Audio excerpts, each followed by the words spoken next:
नमस्कार। चुनावनामा के आज के एपिसोड में हम आपको बता रहे हैं बिहार के उस मशहूर स्कैंडल के बारे में जिसने सूबे का नाम देश दुनिया में शर्मसार किया था। वही सेक्स स्कैंडल जिसने बिहार में संभ्रांत परिवार यानी इलीट फैमिली की महिलाओं की सुरक्षा के सवाल को उठाया था। वही सेक्स स्कैंडल जिसके आने के बाद लोग दबी जुबान में बोलने लगे थे, जब बिहार में आईएएस आईपीएस का परिवार सुरक्षित नहीं है तो गरीब गुरबा तो भगवान भरोसे है। वही सेक्स स्कैंडल जिसने बिहार में राजनीति बनाम प्रशासन यानी पॉलिटिक्स वर्सेस एडमिनिस्ट्रेशन के संबंध को कटुतापूर्ण बना दिया था। जी हाँ, आज के एपिसोड में हम बात कर रहे हैं चंपा विश्वास रेप स्कैंडल की, जिसकी सच्चाई अभी भी एक अबूझ पहेली की तरह है। इसी चंपा विश्वास रेप स्कैंडल की जिसमें ट्रायल कोर्ट और पटना हाई कोर्ट ने अलग अलग निर्णय दिया। इस एपिसोड में हम आपको बताएंगे चंपा विश्वास रेप स्कैंडल की पूरी कहानी, बिना किसी लाग लपेट के, बिना किसी राजनीतिक पूर्वाग्रह के। तो आइए हम देखते हैं क्या है चंपा विश्वास रेप कांड।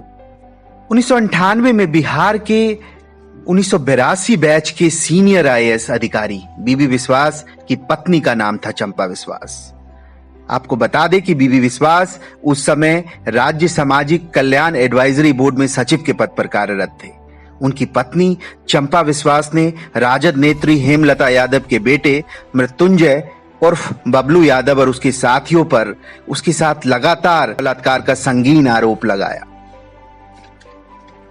इस आरोप से बिहार की राजनीति और प्रशासन में हड़कंप मच गया। सब दबी जुबान से इस घटना की चर्चा करने लगे। सूत्रों की माने तो बीबी विश्वास और उनकी पत्नी थाना भी गए, परंतु केस दर्ज नहीं हुआ। लालू प्रसाद यादव की शरण में भी गए, परंतु निराशा हाथ लगी। हार कर विश्वास दंपति ने तत्कालीन राज्यपाल सुंदर सिंह भंडारी को एक शिकायतनामा सौंपा। महामहिम, मैं चंपा विश्वास बिहार कैडरे के आईएएस अधिकारी बीबी विश्वास की पत्नी हूँ।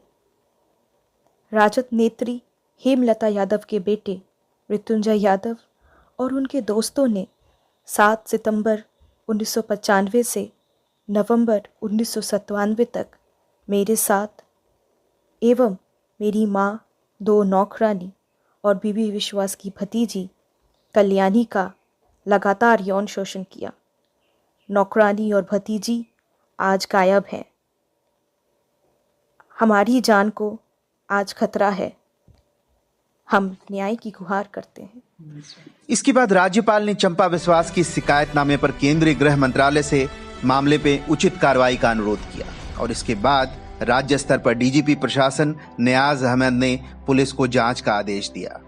इस पूरे प्रक्रम को हवा दिया भाजपा नेता सुशील कुमार मोदी के उस कथन ने, जिसमें उन्होंने कहा था कि अब बिहार में इज्जतदार परिवार की महिलाएं भी राजद कार्यकर्ताओं के सामने बेबस है। बहरहाल बिहार के स्कैंडल को और प्रमुखता से सामने लाया अंग्रेजी पत्र पत्रिकाओं ने। विशेष रूप से 24 अगस्त 1998 में इंडिया टुडे ने अपने प्रकाशित खबर IAS officers wife charges Lalu Prasad Yadav associate with rape में इस पूरे प्रकरण को विस्तार से बताया। इंडिया टुडे के स्रोतों के अनुसार जब मृत्युंजय यादव से इस संदर्भ में पूछा गया तो उसने बहुत बेबाकी से कहा, इस प्रकार के आरोप से मैं हैरान हूँ। यह मेरी माँ और मेरे खिलाफ एक राजनीतिक षड्यंत्र है। बीबी विश्वास अपनी नौकरी के दौरान बिना हायर अथॉरिटी को सूचित किए अनुपस्थित रहे हैं। आज जबकि उन पर विभागीय कार्यवाही चल रही है, वे इसलिए ऐसी कहानी गढ़ रहे हैं। लेकिन कोर्ट और मानव अधिकार आयोग भी इस मामले में दबाव बनाने लगा था। 35 विटनेस और कोर्ट द्वारा डीएनए टेस्ट के निर्देश के बाद बलात्कार की पुष्टि हुई और अंततः 26 अगस्त 1998 को मृत्युंजय और बबलू यादव को बलात्कार का दोषी करार देते हुए जेल भेजा गया। गौरतलब है कि उनकी मां हेमलता यादव भी 2 महीने उपरांत कोर्ट के समक्ष सरेंडर हुई। आपको बता दें कि बबलू यादव को सजा मिलने पर क्या कहा था चंपा विश्वास ने। तो बहुत खुश हूँ, बहुत ही खुश हूँ। मतलब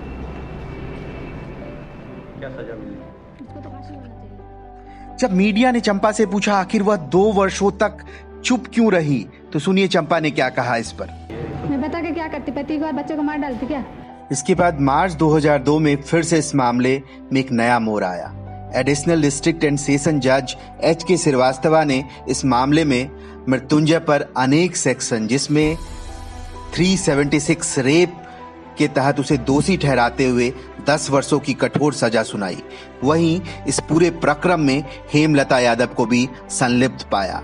इस समय के अंग्रेजी अखबार टेलीग्राफ की खबर को देखें, जिसमें लिखा शीर्षक ही था Lalu writers gelled for rape. इसमें विस्तार से इस पूरे प्रकरण को लिखा गया है। आपको बताना बहुत वाजिब होगा कि मृत्युंजय और बबलू यादव लालू के कहानीकार थे। बबलू यादव ने लालू प्रसाद की बायोग्राफी राग्स टू रिजीम लिखी थी और लोग बताते हैं कि उस समय की गोष्ठियों और सेमिनारों में वह लालू के विषय पर एक एक्सपर्ट के रूप में शिरकत करते थे। खैर, अब तक की प्राप्त जानकारी से आपको भी यह लगता होगा कि इस मामले में केवल एक खलनायक है और वह है मृत्युंजय और बबलू यादव। लेकिन पूरे मामले में फिर से एक नया ट्विस्ट आता है और यह नया ट्विस्ट है 2010 में टाइम्स ऑफ इंडिया में प्रकाशित खबर और उसका शीर्षक था 12 years on high court relief for rape convict. और इसमें बहुत प्रखरता से, बहुत विस्तार से बताया गया था कि किस तरह से पटना हाई कोर्ट के सिंगल जज बेंच ने 2002 में के ट्रायल कोर्ट के आदेश को असत्य करार देते हुए मृत्युंजय और बबलू यादव को बरी किया तथा कोर्ट ने यह माना कि चंपा और बबलू के बीच संबंध सहमति के आधार पे थे, न कि यह किसी प्रकार के बलात्कार की घटना थी। हाईकोर्ट के आदेश के बाद सुनिए बबलू यादव ने क्या कहा। मुझे समझ में नहीं आ रहा मैं इसमें क्या प्रतिक्रिया दूं। राजनीतिक लड़ाई में मैं बलि का बकरा बना। मैं एक अच्छा विद्यार्थी था, दिल्ली विश्वविद्यालय के हिंदू कॉलेज में पढ़ा था और सिविल सेवा परीक्षा की तैयारी कर रहा था। मेरे सपने अधिक महत्वाकांक्षी थे। मैं भी एक IAS IPS बनकर देश की सेवा करना चाह रहा था। मेरे बहुत से साथी आज IAS IPS ऑफिसर हैं, लेकिन इस घटना से मुझे क्या मिला? मैं 1 दशक तक जेल की 4 दीवारी में सड़ता रहा। बहरहाल इस मामले में कुछ पेच ऐसे हैं जिस पर हम सबको सोचना विचारना चाहिए। आखिर चंपा बिस्वास और उनका परिवार 2 वर्षों तक इस मामले में मौन क्यों रहा? क्या उन पे सच में इतना अधिक पॉलिटिकल प्रेशर था जिसके आगे उन्होंने घुटने टेके? IAS बीबी बिस्वास यदि भयभीत थे तो उन पर हुई विभागीय कार्रवाई के बाद अचानक यह मामला कैसे सामने आया? अगर आरोपित बबलू यादव वास्तव में दोषी था तो हाईकोर्ट ने 2010 में उसे बरी कैसे कर दिया? इस मामले की भी तफ्तीश होनी चाहिए। और अगर चंपा और बबलू के बीच संबंध सहमति के आधार पे थे तो आखिर कौन से ऐसे राजनीतिक शक्ति थे जिसके कारण बबलू यादव का राजनीतिक भविष्य, उनकी पढ़ाई लिखाई और उनका करियर अंधकार में चला गया? इन सब मुद्दे पर सबको विचार करना चाहिए।